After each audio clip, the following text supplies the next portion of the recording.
इसीलिए बुद्ध ने कहा कि पहला श्रद्धा से संपन्न हो, दूसरा शील से संपन्न हो और तीसरा है त्याग से संपन्न। आपके अंदर त्याग की भी संपन्नता होनी चाहिए कि आप कितना त्याग कर सकते हैं। जैसे आज आपने त्याग किया है, आप अपना घर छोड़ करके यहाँ धम्म देशना के लिए आए हैं, यहाँ आप बाबा साहब के विचारों को बढ़ाने के लिए आए हैं। इसी तरह से बुद्ध ने कहा कि जो व्यक्ति त्याग करता है, चाहे समय का त्याग हो, चाहे धन का त्याग हो, चाहे किसी भी तरह का त्याग हो, जो व्यक्ति त्याग करता है वही व्यक्ति सुख पाता है। आप जैसा जितना जितना त्याग करेंगे उतना उतना ही आप सुख के नजदीक जाते रहेंगे। इसीलिए बुद्ध ने कहा कि आपको दान पारमिता भी करनी है, क्योंकि जो व्यक्ति दान पारमिता करते हैं वो अपनी कमाई का कुछ हिस्सा त्याग के रूप में समाज में उन्नति के लिए देते हैं। जैसे आपके बुद्ध विहार में ये बुद्ध प्रतिमा लगी, ये आगरा से मंगाई गई, आगरा से धम्म भूमि टीम राजगढ़ की, इन्होंने दान दिया और दान से ये प्रतिमा आगरा से आई और आपके यहाँ पर स्थापित हो गई। यानी कि कुछ लोगों ने दान दिया और आपके यहाँ पर विहार में बुद्ध का वास हो गया, यानी कि सुख का वास हो गया। अब आप सुबह शाम यहाँ पर आओगे, वंदना करोगे, अपने बच्चों को लेकर आओगे और देशना सुनोगे। आज अगर आप लोगों ने बुद्ध को बुलाया तो हम भी आए। आज आप लोगों को बुद्ध की प्रतिमा का अनावरण करना था तो आज आप लोगों ने हमें भी 1000 किलोमीटर से बुलाया और आप बुद्ध के विचार सुन रहे हो। बुद्ध के विचार सुनकर जो समझ जाओगे तो आपके जीवन में सुखों का वास हो जाएगा।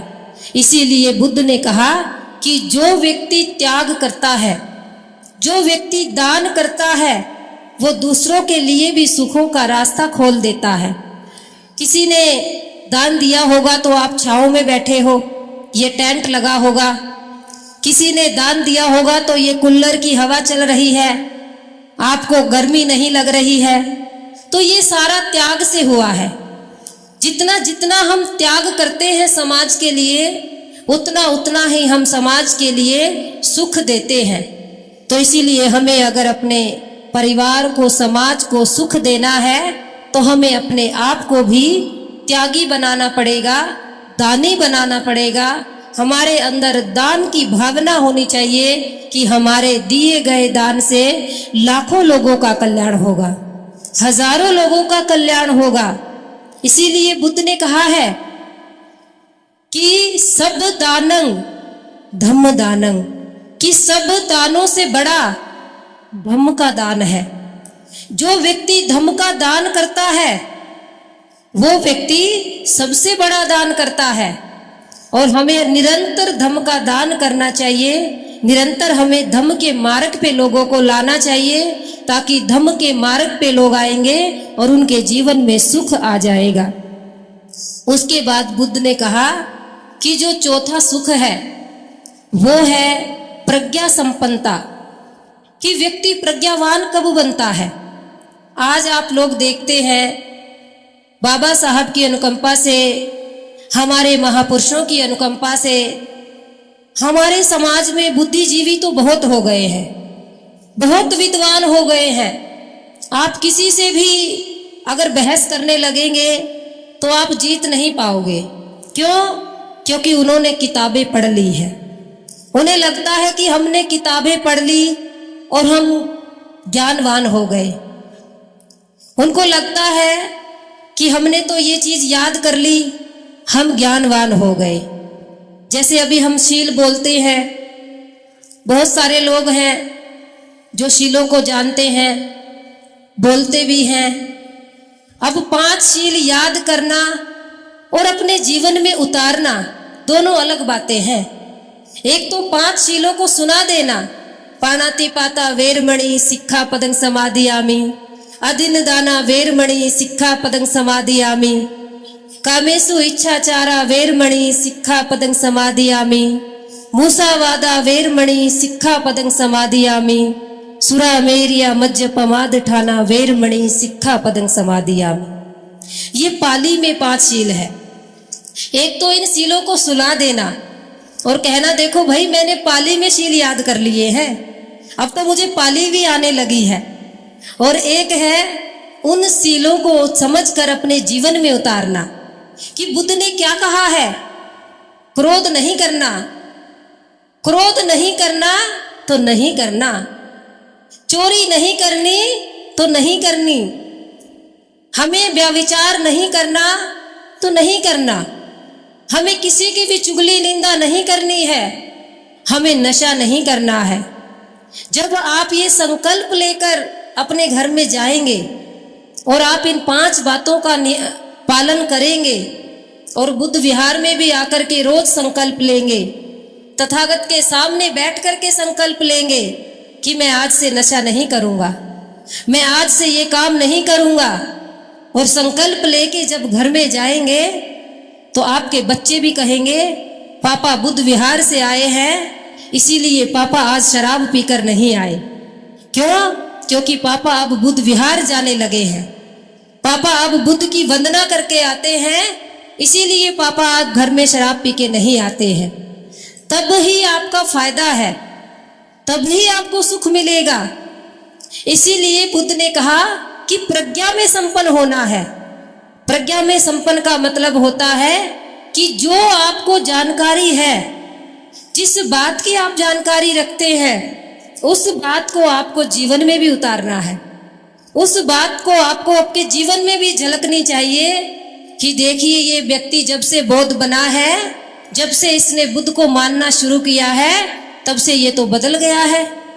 अब तो ये ऊंचा भी नहीं बोलता है, अब तो गाली गलौच भी नहीं देता है, अब तो ये फालतू की बातें भी नहीं करता है।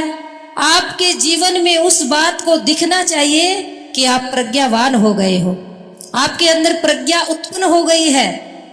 इसीलिए शिक्षित होना और साक्षर होना दोनों में अंतर है। आज हम सब लोगों को अक्षरों का ज्ञान हो गया है। जिसको अक्षरों का ज्ञान हुआ है वो लोग सोचते हैं कि हम विद्वान हो गए। लेकिन शिक्षित, बाबा साहब ने कहा कि शिक्षित कौन है? जिसके अंदर सही और गलत की समझ पैदा हो जाती है।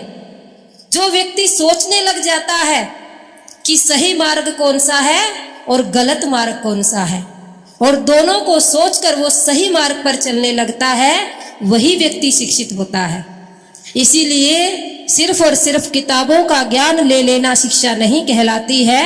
अपने जीवन में समझदार बनना, समझ पैदा करना, अपने जीवन में प्रज्ञा का उत्पन्न होना, अपने मन के अंदर से सारे के सारे राग द्वेष मोह लोभ क्रोध तृष्णा को निकाल देना, यही प्रज्ञा का बीजारोपण है। बुद्ध ने कहा कि किसी के अंदर प्रज्ञा कैसे उत्पन्न होगी? जब उसके अंदर से तृष्णा निकल जाएगी, उसका मन निर्मल हो जाएगा। मन का निर्मल होना ही प्रज्ञा का उत्पन्न होना है। इसीलिए बुद्ध ने कहा कि जो व्यक्ति प्रज्ञा में संपन्न है वो व्यक्ति सुखी है, उसको प्रतिपल सुख अनुभव होता है, उसे किसी से बहस करने का मन नहीं करता। आप बुद्ध की बहुत सारी घटनाएं सुनिए, बहुत सारी बुद्ध की कहानियां हैं, घटनाएं हैं जो बुद्ध के साथ में घटी। कोई बुद्ध के पास आता, बुद्ध को गालियां देता रहता, बुद्ध उसकी बातों का जवाब ही नहीं देते थे। थक हार के वो व्यक्ति बैठ जाता। बुद्ध कहते हाँ भाई क्या लेने आया है? वो कहता अभी मैं तुम्हें इतनी गालियां दे रहा था, सुनाई नहीं दे रहा था। बुद्ध कहते मैंने ली ही नहीं, जो तुम मुझे दे रहे थे वो तो मैंने ली ही नहीं, वो तो तुम्हारे ही पास रह गई। तो ये होती है प्रज्ञा।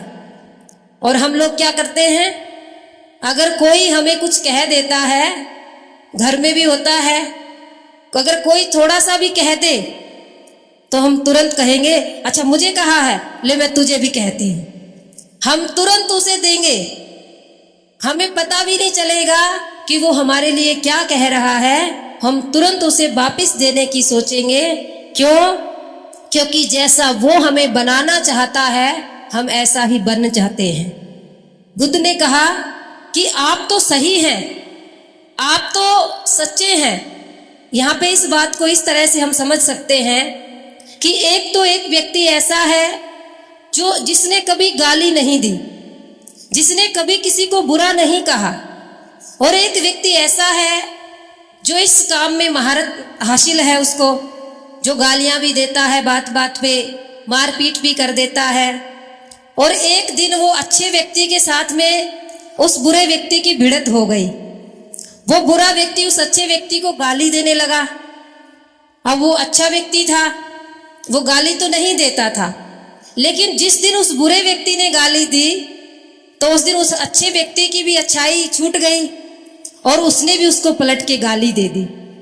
तो आप बताएं कि जो अच्छा व्यक्ति सदियों से बना हुआ था, अब बुरे व्यक्ति ने जब उसको गाली दी तो जो अच्छा व्यक्ति था वो उस बुरे व्यक्ति से भी और नीचे पायदान पे आकर उसको गाली दी, तो वो तो उससे भी बुरा बन गया। तो ये बुद्ध का ज्ञान है। बुद्ध के इस ज्ञान को जो व्यक्ति समझ जाता है वो व्यक्ति दूसरों के झगड़ों के झमेलों में नहीं पड़ता है। वो व्यक्ति सोचता है कि मेरे जीवन में कैसे सुख शांति आए, मेरे परिवार कैसे सुख शांति से रहे।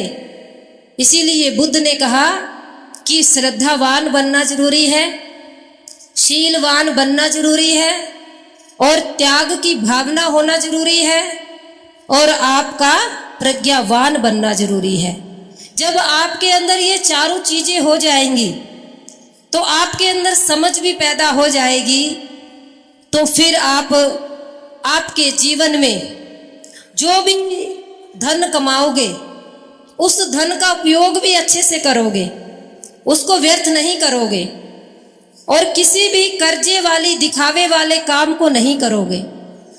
आप में से बहुत सारे लोग जानते हैं कि धम्म भूमि का एक आंदोलन है, परम श्रद्धेय भंते जी का एक आंदोलन है कि वो काफी लंबे समय से एक आंदोलन को लेके चल रहे हैं, जिसमें हम अपनी जो भी परंपराएं हैं, जन्म से लेकर के मृत्यु तक की जो परंपराएं हैं, जो आज तक हम करते आ रहे हैं। आप सबको भी पता है कि किसी के घर में शादी होती है, किसी के घर में बच्चा पैदा होता है, या किसी के घर में जब कोई चला जाता है दुनिया से, तो कौन सी परंपराओं से इस कार्य को किया जाता है। तो भंते जी के द्वारा जो आंदोलन चलाया गया है, जो बाबा साहब का आंदोलन है, जो बुद्ध ने कहा है कि अगर आपको सुखी जीवन चाहिए तो आपको अपने जीवन में सबसे पहले ये जो 3 बातें हैं जो प्रत्येक व्यक्ति के साथ होती है, जन्म भोज, कि जब आपके घर में बच्चा पैदा होता है तो आप संकल्प लें कि हम अपने बच्चे के पैदा होने पर किसी भी तरह का जन्म भोज नहीं करेंगे, किसी भी तरह का फालतू खर्च नहीं करेंगे। जो भी पैसा बच्चे की पढ़ाई में लगेगा उस पैसे को उसकी पढ़ाई में लगाएंगे, बाकी और अन्यथा खर्च नहीं करेंगे। कि कहते हैं कि जब किसी को लड़का पैदा होता है तो अड़ोसी पड़ोसी भी कहते हैं लड्डू खिलाओ भाई लड़का हुआ है, मिठाइयाँ बांटो लड़का हुआ है। अब जो लोग कहते हैं मिठाइयाँ बांटो, अगर आप उनसे कहो कि भाई थोड़ा सा धन तू भी दे दे तभी तो मिठाई बांट पाऊंगा, अब वो तो कह देते हैं मिठाई बांटो, तुम पिता बन गए हो, लड़के के बाप बन गए हो, बारिश आ गया है, अब तुम 500 रुपये एक दिन के कमाने वाले, और तुम्हें कहते हैं झाड़ के पेड़ पे चढ़ा दिया जाता है, और फिर तुम उनके कहने पे मिठाइयाँ बांटते हो, दावत करते हो, और फिर कर्जदार हो जाते हो। और फिर 5 साल बाद जब बच्चा बड़ा होता है उसे स्कूल में जाना होता है, और तब फिर क्या कहते हैं भाई हम तो गरीब हैं, बच्चे को कैसे पढ़ाएं। फिर बच्चे को सरकारी स्कूल में डालते हो, और फिर सरकारी स्कूल में जैसे वो पढ़े ऐसे पढ़ लेता है।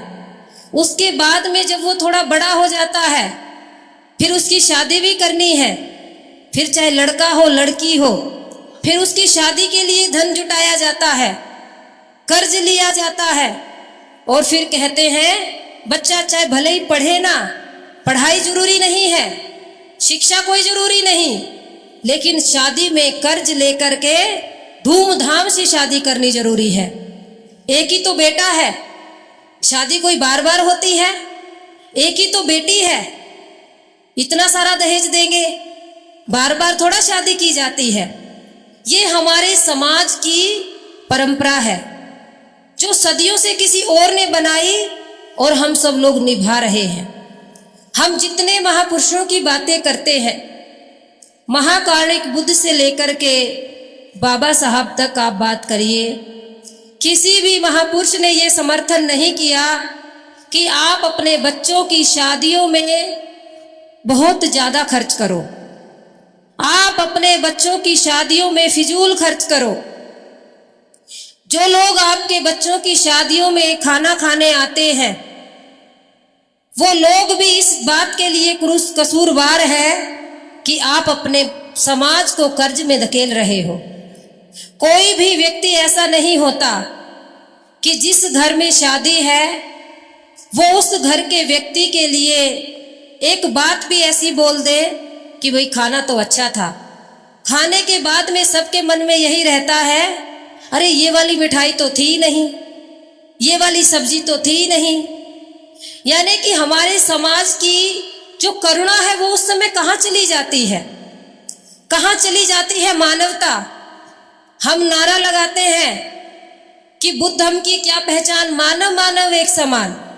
हमारी मानवता उसी समय मर जाती है जब हम किसी हमारे भाई के, किसी हमारे समाज के व्यक्ति के, उसने कर्ज लेकर शादी की है और उसके घर में हम दावत खा के आते हैं। उसी समय आपकी मानवता मर जाती है।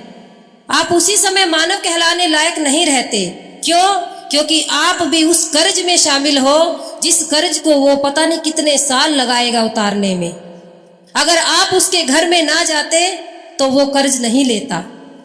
आप उसे समझाते कि भैया कर्ज नहीं लेना है, आप उसे कहते भैया बैंड बाजा बारात से कुछ नहीं होता। हम रोज सुनते हैं कि वहां पे बारात पिट गई, वहां पे बारात को पीटा गया, वहां पे घोड़ी नहीं चढ़ने दिया। अभी मैंने आप लोगों को बताया कि हमें प्राणी हिंसा नहीं करनी है। ये किसका संदेश है? बुद्ध का संदेश है। बुद्ध ने कहा कि प्राणी हिंसा नहीं करनी। अब आप घोड़ी पे बैठ रहे हो, यानी कि किसी जीव पे बैठ रहे हो, तो जीव हिंसा कर रहे हो या नहीं कर रहे हो? जीव हिंसा हो गई तो आप कहां से बुद्धिस्ट हो गए? आप कहां से बुद्ध के अनुयायी हो गए? जिनकी आप रीस कर रहे हो, जिनको आपने कहा कि आपको ऐसे हम वो बैठते हैं तो हम भी बैठेंगे। हमारी सभ्यता नहीं है ये। हमारी सभ्यता क्या है? जैसे आपका ये बुद्ध विहार है, आप इस बुद्ध विहार में आइए, लड़का है लड़की पक्ष आ जाए, लड़का पक्ष आ जाए, 5 लोग वहां से 5 लोग वहां से, और सिंपल ड्रेस में आप सफारी में भी शादी कर सकते हैं, आप सूट में भी शादी कर सकते हैं, साड़ी में भी शादी कर सकते हैं, कैसा भी वस्त्र पहन सकते हैं। जरूरी नहीं है कि शादी के लिए लाल ही जोड़ा पहनना है। बहुत सारी परंपराएं हैं, अगर हम उन परंपराओं को बदल देंगे तो आप कर्जे से मुक्त हो जाओगे। और शादी दिन में करिए। जिस दिन आप लोग शादियां दिन में करने लग जाओगे तो आपके बहुत सारे जो आपका कर्ज सिर पे हो जाता है, लाइटिंग का खर्चा बचेगा और सारी चीज़ों का खर्चा बचेगा। और जो अभी हम बात कर रहे थे कि हमने संकल्प लिया है कि हम नशा नहीं करेंगे। आप लोग यहाँ बैठे हैं, आप बुद्ध की देशना सुन रहे हैं, बाबा साहब की बातों को मानते हैं। बाबा साहब ने अपने पूरे जीवन में शराब नहीं पी, बाबा साहब ने अपने पूरे जीवन में नशा नहीं करा। और बाबा साहब के अनुयायी, बारात जब जाती है, किसी की शादी होती है, शराब पीकर नाचते हैं, आज मेरे यार की शादी है, और कहते हैं हम बाबा साहब को मानते हैं। जब आप बाबा साहब को मानते हो तो शराब कैसे पी सकते हो? जब आप बाबा साहब की बात करते हो तो नशा करके कैसे आप किसी का जीवन बर्बाद कर सकते हो? तो इसीलिए जो बाबा साहब के मानने वाले हैं उन लोगों को सच्ची तरह से ये संकल्प लेना चाहिए कि हम ना तो खुद अपना जीवन बर्बाद करेंगे और ना ही किसी और का होने देंगे।